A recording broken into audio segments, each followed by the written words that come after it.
Donc la machine, bien sûr, c'est quelque chose qu'on a l'habitude de côtoyer quand même, dans le monde, d'aujourd'hui puisque, par exemple, on pense à l'industrie. Donc, par exemple, des machines qui vont faire des pneus, l'assemblage des voitures. On a aussi des machines pour l'alimentaire, toutes sortes de choses, des saucisses, des yaourts, tout ce qu'on achète. Et généralement, si vous regardez aussi dans le film Les temps modernes, on voit aussi que, dans une certaine mesure, ça peut éviter aussi à l'être humain de faire des tâches quelquefois fatigantes, surtout parce que c'est souvent pour un grand nombre de personnes, notamment dans l'industrie, et que faire quelques saucisses, ça va, mais d'en faire tous les jours une centaine, au bout d'un moment, il vaut mieux une machine qui puisse les faire. Donc c'est un thème qui est un petit peu tabou, on dirait, parce que on veut pas trop en parler. Et il y avait aussi notamment le scandale qu'il y a eu par rapport au remplacement des caissières et aux caisses enregistreuses. Donc, est-ce que c'est bien pour les caissières? On disait que c'était plus pratique pour les gens, d'autres disaient que ça coupait le contact humain, d'autres disaient que c'était mieux parce qu'ils allaient plus vite, qu'il y avait moins la queue. D'autres disaient que c'était mieux parce que les caissières, elles font autre chose. D'autres disaient oui, on nous dit ça, mais en fait, ils veulent surtout plus qu'elles aient de salaire et puis les renvoyer chez elles. Donc, c'était un petit peu compliqué, mais après, je trouve que ça rentre qu'à moitié dans le débat. Ça rentre quand même parce que c'est intéressant, mais le truc pour payer ses achats, c'est pas une machine démente non plus, quoi. C'est un truc c'est un scan en fait, un scanner de code barre avec une addition des montants et puis vous avez la carte, quoi. Donc on est dans le débat, c'est intéressant par rapport notamment au travail des caissières. Est-ce qu'elles étaient pour, elles étaient contre? Donc c'est intéressant de leur demander.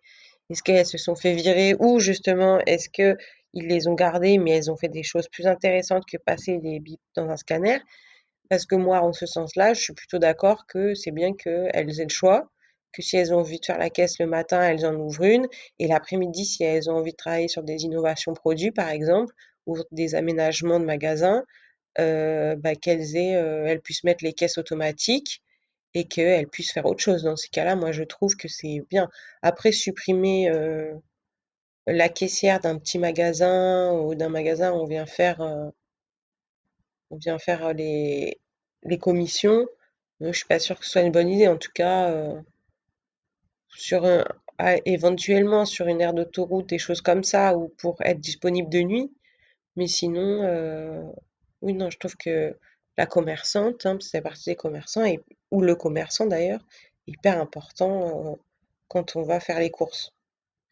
Mais voilà, il faut quand même bien redire que quand je vous parle de machine, il y a machine et machine. Et par exemple, il y a des machines qui permettent à des enfants de vivre seuls ou de nettoyer l'énergie ou d'avoir des contacts directs autres que par le téléphone en cas de besoin. Donc le scanner plus la calculatrice qui fait la somme, après c'est le terminal de paiement, donc c'est encore autre chose. C'est quand même pas de la machine de guerre, quoi. C'est quand même simple. D'ailleurs, à mon avis, ça devait exister parce que quand on voit maintenant qu'on peut faire des QR codes nous-mêmes, etc., c'est pas une invention. Donc, qu'est-ce qui est caché derrière cette ancienne actualité? Il faudrait aller voir parce que c'est quand même intéressant de voir par rapport notamment à la notion de travail. Est-ce qu'on remplace le travail par une machine, etc. Mais la machine, c'est pas que remplacer des hommes dans le travail. C'est pas que relié à la notion de travail ou euh, de, de création de marchandises. Il y a d'autres types de machines. Euh, Et il y avait aussi toute une partie importante, donc là par rapport plus aux usines et notamment pour des marques, il y a des machines, elles sont tellement bien faites que c'est ça qui crée la marque et qui fait la renommée, comme Andros ou Verger-Boiron par exemple, dans le domaine du fruit. Voilà, c'est vraiment ben, les effectifs humains, mais aussi les machines qu'ils ont, qui sont vraiment, euh, qui viennent d'un brevet en fait, c'est relié au brevet, et qui sont vraiment bien, par exemple faire de l'extraction à froid, tout ça. Et du coup, c'est grâce aux machines qu'on peut dire c'est une compote Andros parce que c'est labellisé, ça a été créé dans cette entreprise. C'est ce qui fait qu'elles sont bonnes aussi. Mais on a pu remarquer quand même que dans ces usines-là, en fonction de qui appuie sur la machine, il ne se passe pas la même chose. Donc généralement, les anciens d'usine, on va dire les maîtres d'usine, c'est eux qui allument et c'est eux qui ferment la machine. Et donc c'est important de le dire. En fonction de qui a la machine, qui appuie sur le bouton, c'est pas la même chose. Donc ça, je trouve par contre que c'est extrêmement intéressant. Et on voit d'ailleurs dans le scan qu'il y avait, qu'ils ont mis là les caisses automatiques, bizarrement, il n'y a pas de bouton. Donc, peut-être que l'idée était bien bonne, je pense, si ça peut donner l'opportunité aux caissières de faire autre chose que de scanner. Peut-être qu'ils auraient pu leur mettre des bonnes machines. C'est peut-être ça la question. Parce que, bizarrement, ça mettait pas en avant non plus leur rôle, puisque c'était de la demi-machine, hein, on peut dire. Euh, Ça ne marchait pas sur des grandes empreintes comme les silex, par exemple. C'était une sorte de scan numérique. Et alors que les machines dans les usines, quand c'est des bonnes marques, elles sont hyper valorisées puisque ça fait partie du savoir-faire vraiment de l'usine et les gens qui y travaillent, techniciens, etc., ont les connaissances en la machine. Donc c'est valorisé, ça valorise aussi le personnel puisque finalement s'ils sont pas là, des fois la machine ne marche pas. Ça marche avec des maîtres souvent. Donc ça, c'est des machines à marchandises. Mais on peut penser aussi à la machinerie du cirque, par exemple, qui n'a rien à voir puisque c'est une machine d'art. Donc, on pense aux voltigeurs, mais on pense à des tas d'automates. Comme ça, on se demande comment tout d'un coup le trampoline s'aplatit au sol et le clown peut sauter. On se demande comment c'est. Et en fait, ça marche beaucoup à la magie, hein, en quelque sorte, grâce aux puits d'art, notamment parce qu'ils sont reliés.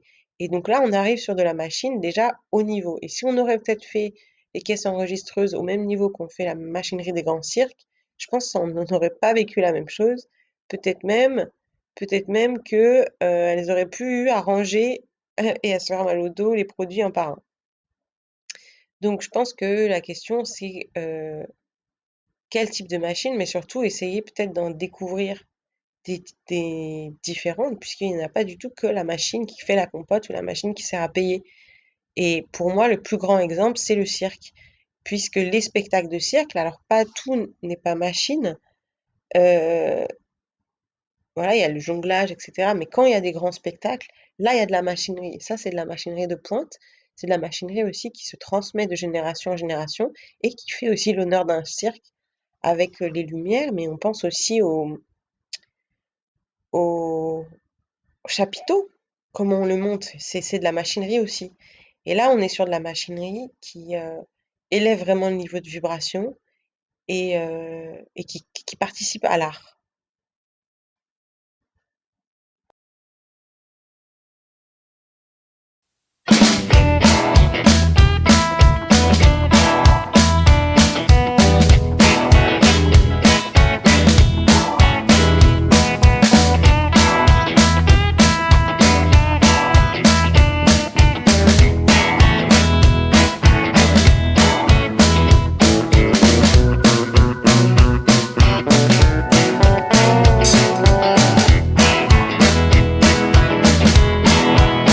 Well, I stagger and I fumble.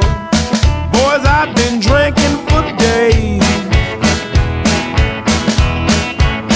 Well, I stagger and I fumble. Boys, I've been drinking for days. And the reason I'm drinking, my woman got some low down ways. If you don't want me, baby, you ought to tell me so. If you don't want me, baby, you ought to tell me so.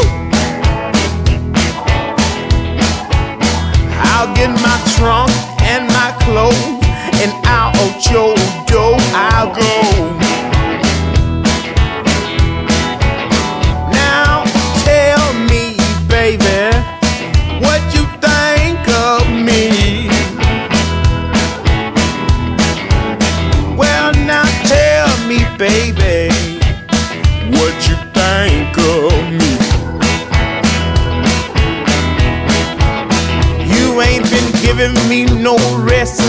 living in Nashville, Tennessee.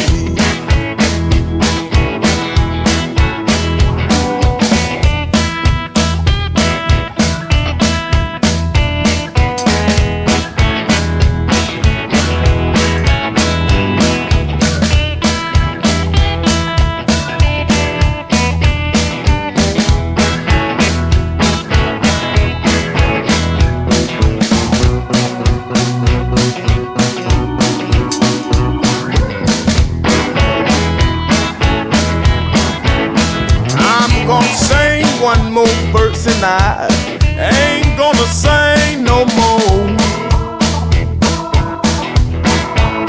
I'm gonna sing one more verse and I